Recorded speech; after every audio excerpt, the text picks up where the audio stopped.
Nah, ini satu peristiwa ke depan yang dahsyat menurut saya. Perubahan di Indonesia ini jauh lebih mengerikan nanti, karena ini udah menyangkut hajat hidup orang banyak tapi diabaikan. Jadi Indonesia ini kaya raya, bos. Cuma dipimpin oleh para maling yang brengsek ini. Gitu loh. Saya tidak nyinggung nama orang ya. Tapi ini mekanisme kenapa kok begini. Nah, dalam perspektif itu dikaitkan dengan ilmu hukum kan cocok dengan pasal 33 ayat 3 itu. Jadi kenapa hari ini rakyat tidak sejahtera, minimal masih banyak yang miskin, karena pemimpinnya yang bikin miskin. Ini namanya kemiskinan struktural. Mungkin yang ahli ekonomi lebih jago. Saya temukan ini dosa-dosa struktural mereka. Mereka ini pendusta agama, tapi tetap dipercaya, tetap dijilat, karena para pendustanya ini nggak punya lain kecuali tadi isi tasnya itu, dan isi tas itu main dengan konglomerat yang ada. Nah, disitulah ada surat Al-Maun. Ara'aitallazi yukadzibu bidin. Tahu kamu siapa pendusta agama? Mereka yang menghardik anak miskin, tidak beri makan orang miskin, lalai sholatnya, berlaku ria, pencitraan aja sampai masuk gorong-gorong gitu, dan tidak membantu.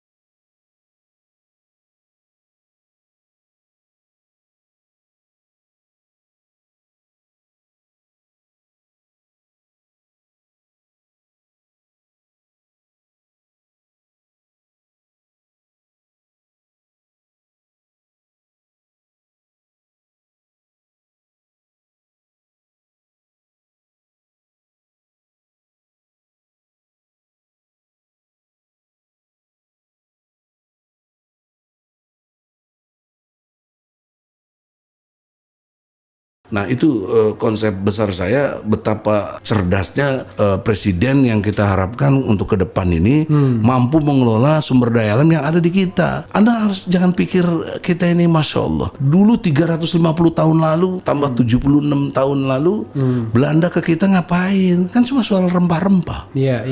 Sekarang bukan lagi rempah-rempah, ada nikel, ada batu bara, ada emas. Dahsyat. Dahsyat. Hasil laut, hitungan saya kurang lebih 500 triliun per tahun, tinggal dibagi berapa. Jadi Indonesia ini kaya raya, bos. Cuma dipimpin oleh para maling yang brengsek ini gitu loh. Saya tidak nyinggung nama orang ya. Tapi ini mekanisme kenapa kok begini. Nah, disitulah ada surat Al-Maun. Ara'aitallazi yukadzibu bidin. Tahu kamu siapa pendusta agama? Mereka yang menghardik anak miskin, tidak beri makan orang miskin, lalai sholatnya, berlaku ria, pencitraan aja sampai masuk gorong-gorong gitu, dan tidak membantu. Al-Maun, bos. Kaitan dengan sekarang apa? PPKM itu melanggar surat Al-Maun. Orang kecil dipentungin, bahkan didenda sampai 5 juta. Itu semua ada. Orang mau cari nafkah susah. Ditambah lagi sekarang PPKM, ditambah lagi kayak film seri aja. Ini kan nggak worth it di dalam konteks memimpin.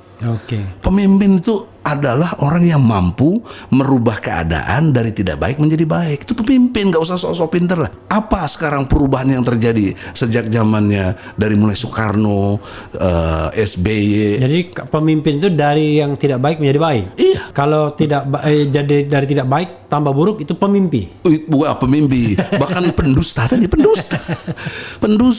Nah, sekarang ini lebih banyak pendusta tapi dijilat. Buzzer itu kan penjilat luar biasa itu, karena dibayar sampai 94 miliar. Kita mengerti betul. Nah, inilah yang harus kita sama-sama public enemy. Jadi jangan ada bicara kebencian kita. Ini bicara harta benda kita semua, nyawa kita semua, kelangsungan hidup kita semua. Anda hari ini boleh enak, belum tentu anak istri Anda nanti lebih baik. Begitu juga cucu-cucu kita nanti. Ini kan kita tahu teori lingkungan hidup kan harus sustainable. Kalau nggak sustainable, untuk apa bicara lingkungan hidup? Tapi kita cara kelolanya berbeda. Lingkungan hidup digabung sama kehutanan, nggak bisa itu.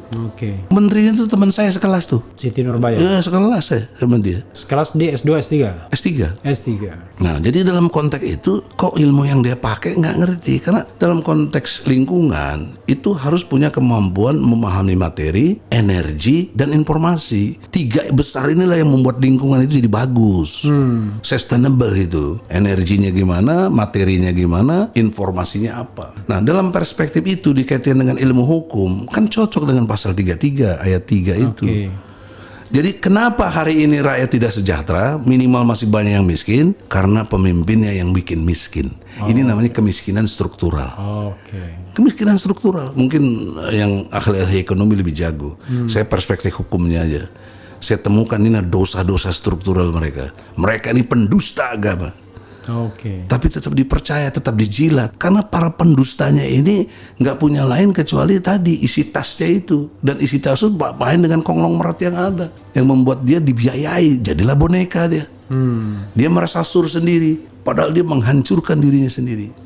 Oke. Nah, ini satu peristiwa ke depan yang dahsyat menurut saya. Perubahan di Indonesia ini jauh lebih mengerikan nanti. Karena ini udah menyangkut hajat hidup orang banyak tapi diabaikan. Oke. Ya.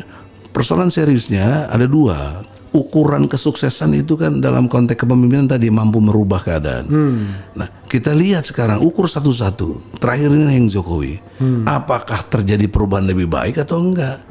Kalau udah tahu enggak lebih kok didukung terus tuh gimana otak itu? Oke. Itu bukan saya benci ya, enggak.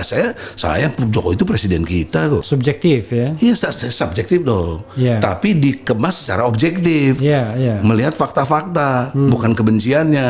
Nah, itu teori yang saya osjubedil itu. Oke. Maka oleh karena itu tidak mengurangi hormat dengan siapapun, terutama saudaraku Presiden Republik Indonesia, jangan tersinggung ya. Anda sadar diri, dalam petitum saya kasih kesempatan untuk taubat.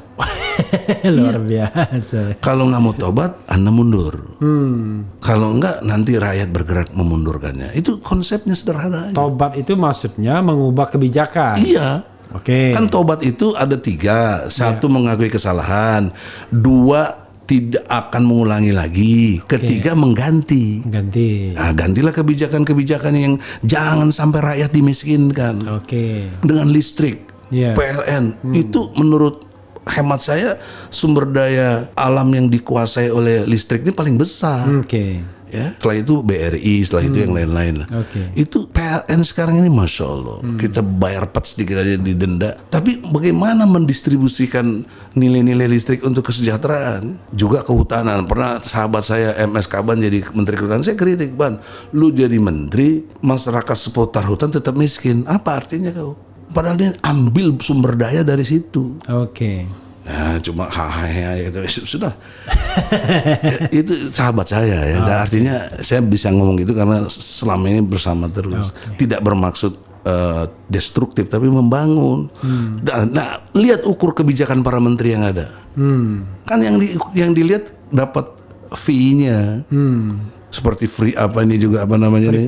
Freeport juga. Wah, kita kan tahu lah bagaimana fee-nya yang beredar. Waktu rekaman yang nggak boleh diperdengarkan yang di DPR tuh gimana tuh. Tapi ini udah di depan mata, nggak bisa berubah juga. Oke. Ya, juga ada tidak bermaksud ini ya, misalnya ada menteri yang menguasai semua hal, menteri semua urusan. Ini juga dibiarkan saja. Dan anehnya lagi kemarin penunjukan untuk memimpin PPKM ini nggak ada surat keputusan. Itu dari segi tata negara kan nggak dibenarkan begitu, dan sudah digugat oleh pedagang angkringan itu. Nah, hal-hal begini bagus menurut saya digugat. Maka saya pelopori bagaimana gugat yang benar. Nah, gugatlah gubernur-gubernur di daerah, termasuk Anies. Jangan dipikir di sini enak-enak aja. Iya. Ini kita ini memang nggak ada hutan, tapi Anda lihat beton itu. So, rumah Anda ini luar biasa. Saya senang sekali. Banyak gedung-gedung tinggi itu. Kelihatan. Itu kan hutan beton. Berapa investasi triliunan itu? Terus berapa kontek kepajaknya? Mana hasilnya? Yang saya tahu ada kurang lebih 150 triliun APBD. Iya. Tapi mana konversinya buat rakyat Jakarta? Nggak nyampe dah 150 triliun APBD. 100, Adalah. 100 kurang. Iya, dengan segala hal-hal yang nggak terdeteksi kan banyak kita tahu lah. Nah, kalau pakai surat Al-Anfal ayat 1 dan ayat 41 itu ada tentang gonima. Saya sudah ingatkan Anies dalam pengertian gonima. Di situ harus 20% buat rakyat miskin. buat di jalan Allah, buat Ibnu Sabil, ada surat Al-Anfal. Nah sekarang mana konsep 20% buat rakyat? Nggak ada, bagi-bagi ke sekitarnya itu aja. Mungkin Ges Salifah lebih tahu. Teman kita. Tapi maksud saya tidak menggugah, dia sahabat saya, bahkan adik lah dalam konteks HMI juga. Saya mengingatkan, kalau ini tidak dijalankan, Anda kena surat Al-Maun. Oke. Apalagi pakai vaksin-vaksin, kasihan rakyat bagaimana itu. Nah, ini yang saya maksud, gerakan-gerakan yang gini, seperti saya lihat sahabat saya juga Babe Aldo bikin MPR, Majelis Penderitaan Rakyat. Ya, itu benar. Tapi mana yang ngurusin begitu-gitu, saya kira sekilas ntar juga hilang lagi. Oke. Yang mudah-mudahan nggak hilang. Nah, jangan, maka harusnya terstruktur, masih bikin ke pengadilan, gugat. Apa yang nggak benar dari rejim ini? Jangan cuma Jokowi, karena dia bisa berkilas, itu bukan urusan saya. Ya, maka kita distribusi gugatan ini kepada tiap gubernur, bupati, wali kota. Jadi kesadaran hukum dengan sendirinya meningkat. Nah, ini satu konsep yang nggak dipikirin. Maka saya kalau punya kesempatan dan ada dana, saya pengen bikin klinik hukum. Klinik hukum di tiap-tiap daerah. Berseberangan dengan polsek misalnya, atau berseberangan dengan puskesmas. Karena ini nggak pernah diperhatiin, misalnya pasal 34 UUD 45, fakir miskin, anak terlantar dipelihara oleh negara. Pernah kita dengar rumah yatim nasional? Nggak ada sampai hari ini. Bang, siapa yang ngurus itu? Saya cuma mengingatkan aja nih, sebentar lagi Isa. Oke, habis itu kita closing. Harapan saya kita sudah menemukan public enemy tadi. Ya. Orangnya siapa Anda pikirlah sendiri, karena konsep saya sudah jelas. Ya. Kemudian yang keduanya. Dan Abang tidak tertarik bicara 2024? Enggak. Tertariknya adalah ASAP, as soon as possible. As soon as possible. Kalau tahun ini bisa bagus, tapi konstitusional. Konstitusional. Jangan kita nggak konstitusional. Jangan anarkis. Jangan juga kita dialog begini juga dipersoalkan lagi nanti. Ini aspirasi. Aspirasi, nggak disetujui nggak apa-apa kan? Konstitusional. Konstitusional. Itu pesan-pesan moralnya. Last word Bang kepada sobat RH sekalian.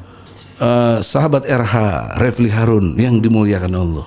Saya lebih senang itu karena kekayaan yang Anda dapat, prestasi yang Anda dapat dibawa dalam ketaatan. Amin. Nah, ini pesan moralnya, saya kira saya menemukan teori Osjubedil ini lewat perenungan yang panjang, ya, yang membuat kita betul-betul kalau bertindak secara Osjubedil, semua masalah bisa diselesaikan, Bos.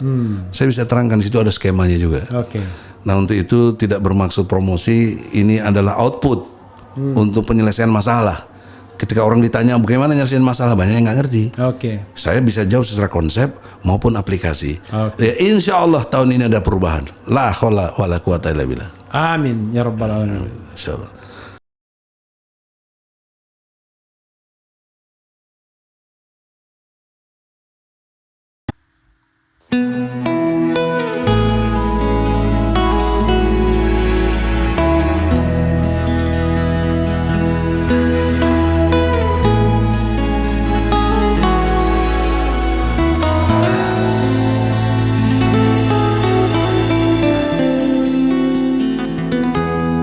Ketika matahari hanya di atas kepala, panas melelehkan. Ketika keadilan akan ditegakkan di hari akhir zaman. Padang yang luas, tak ada naungan, tapi Engkau pemimpin adil.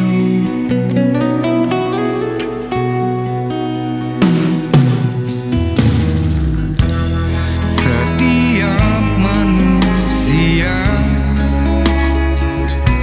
ada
khalifah, kau dinaungi, kau dirahmati. Tapi engkau khalifah, dari khalifah kau dinaungi, kau diselamatkan.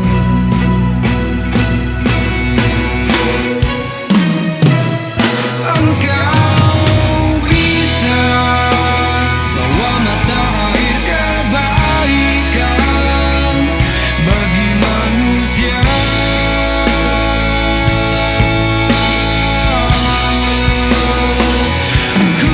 Kuasamu juga bisa menenggelamkan umat manusia.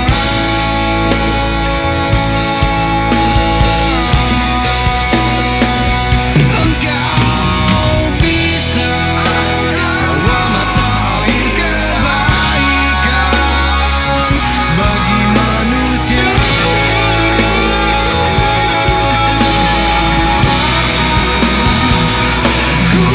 Kuasamu juga bisa menenggelamkan umat manusia.